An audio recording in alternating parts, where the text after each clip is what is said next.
Assalamualaikum dan salam sejahtera semua. Cikgu mohon maaf kerana tidak dapat hadir ke sekolah hari ini.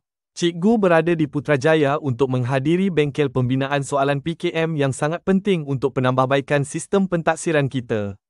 Namun begitu, cikgu tetap mahu kelas berjalan seperti biasa dan cikgu telah sediakan satu video pembelajaran air yang boleh kamu tonton dan fahami.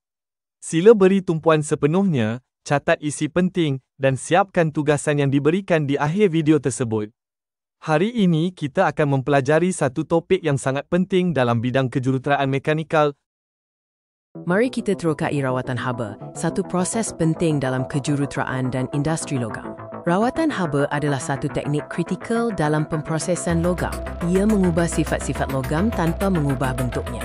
Rawatan haba melibatkan pemanasan dan penyejukan logam yang dikawal dengan teliti. Tujuannya adalah untuk mengubah sifat fizikal dan mekanikal logam, bukan bentuknya. Mari kita lihat beberapa tujuan utama mengapa rawatan haba sangat penting dalam industri. Quenching meningkatkan kekerasan logam dan ketahanan calar. Rawatan haba meningkatkan kekuatan dan ketahanan logam terhadap tekanan dan beban. Annealing dan normalizing digunakan untuk melembutkan logam, memudahkan pemesinan. Proses ini juga meningkatkan kelihatan dan keplastikan logam. Rawatan haba menghilangkan tekanan dalaman yang boleh menyebabkan kegagalan bahan. Struktur mikrologam diubah sesuai untuk memenuhi keperluan aplikasi tertentu.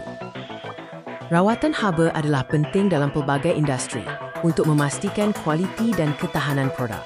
Digunakan dalam automotif, aeroangkasa, pembinaan dan banyak lagi. Memastikan produk kejuruteraan mencapai prestasi, keselamatan dan ketahanan yang diperlukan.